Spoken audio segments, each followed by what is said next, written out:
Untuk teman-teman yang ingin mempromosikan bisnisnya atau mendukung YouTube ini, bisa menghubungi nomor gua yang ada di kolom deskripsi. Ini Atlanta dan Juve berarti menjadi tim yang paling banyak membeli pemain dan menjual pemain.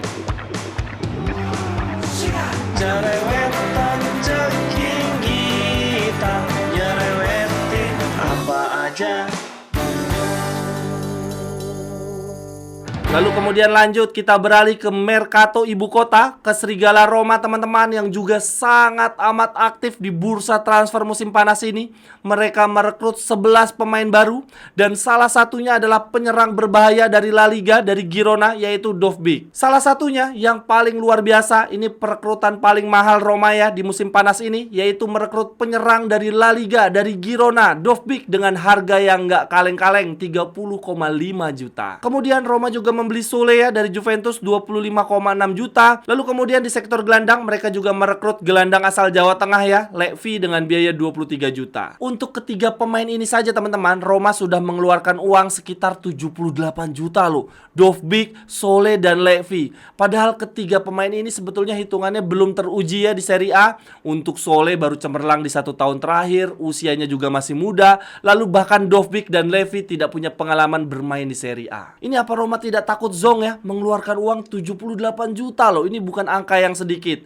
Dan kalau di total-total pengeluaran Roma di bursa transfer musim ini yaitu 92,6 juta. Di atasnya Inter dan Milan. Gokil. Untuk rekrutan Roma yang menurut gua bagus dan bisa kasih impact instan, menurut gua 3 pemain: Mats Hummels, Mario Hermoso, dan Saelemaekers. Dan ketiganya direkrut tanpa perlu mengeluarkan biaya sedikit pun. Kemudian untuk penjualan pemain, Roma tidak terlalu banyak menghasilkan uang. Mereka hanya meraup 27 juta saja. Penjualan terbesar dari Orar nih ke Etihad, pemain yang dulu sangat digadang-gadang bisa sukses bersama Roma. Lalu kemudian ini Roma juga hebat bener, ngejual pemain namanya Joe Costa, usianya masih 19 tahun, dijual ke Liga Arab dengan biaya 9 juta. Yang mengagetkan dari Mercato Roma teman-teman, mereka melepas Bove loh. Padahal menurut gua Bove bagus, usianya masih muda ya, masa depannya Roma. Ini malah dilepas ke Fiorentina dengan status pinjaman.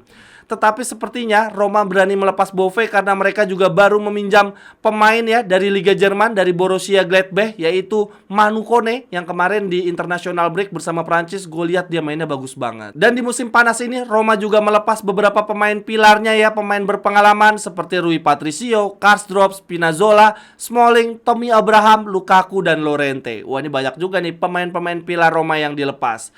Total raca keuangan Roma di bursa transfer musim panas ini minus 65,6 juta. Banyak banget. Lalu kemudian lanjut ke tim ibu kota lainnya bersimbol elang, Lazio, yang banyak dianggap merkatonya sepi.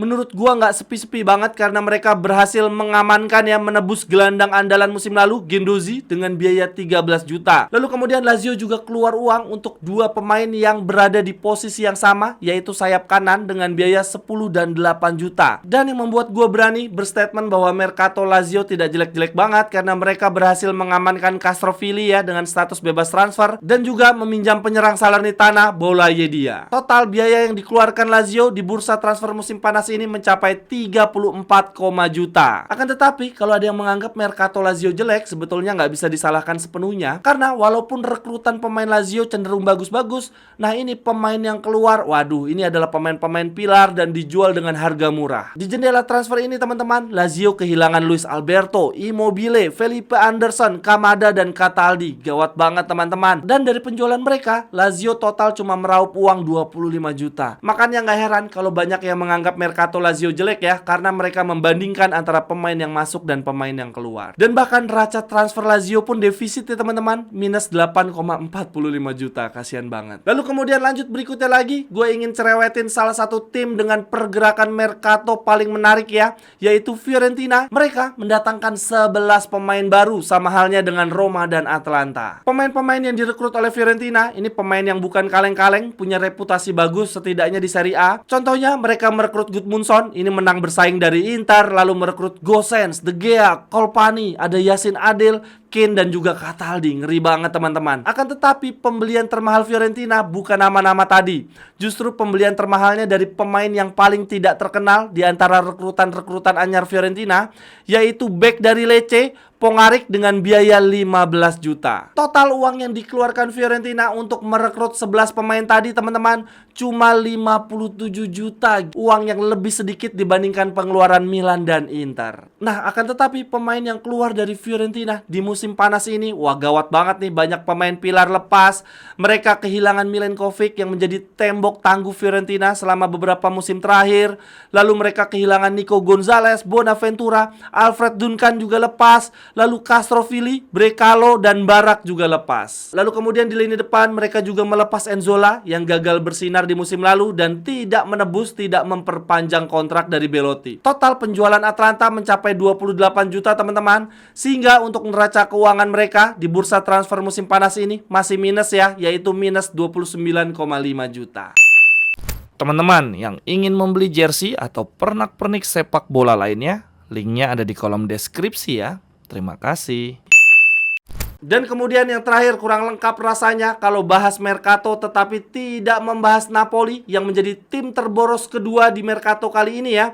Mereka mengeluarkan uang 149 juta untuk memanjakan Conte. Yang bikin unik dari transfer Napoli, mereka mengeluarkan 149 juta untuk merekrut 7 pemain saja. Ini terhitung sangat tinggi kalau dibandingkan dengan Inter yang merekrut 6 pemain dengan biaya 70 juta. Dan bahkan Atalanta, Roma, Fiorentina yang merekrut 11 pemain pun tidak sampai segininya. Tapi memang sih kalau kita lihat detail ya, pembelian pemain Napoli ini mahal-mahal banget. Mereka beli Buongiorno 35 juta, pembelian termahal mereka ya.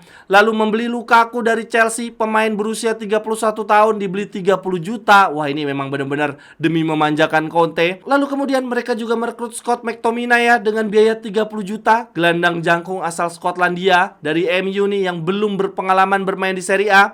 Tetapi ya di MU lumayan sih, di musim lalu tampil 37 kali, mencetak 8 gol 2 assist. Lalu kemudian Napoli juga merekrut David Neres, biayanya tidak murah 28 juta. Bahkan membeli gelandang dari Brighton, Billy Gilmore dengan biaya 14 juta. Ini mahal-mahal banget pembelian dari Napoli. Dan bahkan Napoli berani keluar uang 12 juta untuk bek belum berpengalaman di Serie A, bek asal Alaves ya, main di La Liga, usianya 22 tahun, musim lalu tampil sebanyak 25 kali. Nah, dari sisi pemain yang keluar, Napoli banyak ditinggal pemain pilar, salah satunya adalah pilar Scudetto mereka, Zielinski dan Osimhen. Total penjualan mereka cuma mencapai 11,5 juta. Jadi defisit mereka parah banget teman-teman, mencapai minus 138 juta. Akan tetapi defisit anggarannya Napoli ini dapat dimaklumi ya, karena mereka gagal melepas Osimhen dengan harga yang mereka inginkan sesuai rilis clause, yaitu sekitar 100 juta. Ini andai saja Osimhen lepas dengan biaya transfer permanen, berarti defisitnya tinggal kisaran 30 jutaan saja. Tetapi sayangnya Osimhen yang tidak dipakai oleh Conte cuma lepas dengan status pinjaman ke Fenerbahce. Nah, ini berarti teman-teman tim yang paling banyak belanja di Mercato kali ini ada Juventus, lalu disusul Napoli, kemudian Atalanta. Kemudian untuk tim yang meraup penjualan pemain paling banyak, gokil nih, ada Atalanta dengan biaya 114 juta, lalu Juve dan kemudian Milan dengan 33 juta. Ini Atalanta dan Juve berarti menjadi tim yang paling banyak membeli pemain dan menjual pemain. Nah, akan tetapi apabila pendapatan dan pengeluarannya dijumlahkan, ini maka cuma ada satu tim saja yang meraih keuntungan di Mercato kali ini, yaitu Atalanta sebesar 18 juta saja. Selebihnya tim-tim Serie A pada rugi. Yang paling tinggi adalah Napoli minus 138 juta, lalu disusul Roma dan kemudian Inter. Sekian dulu untuk cerewetin Serie A kali ini teman-teman. Silahkan tuliskan pendapat teman-teman di kolom komentar. Sampai ketemu di cerewetan-cerewetan berikutnya. Bye-bye, thank you. Cerewetan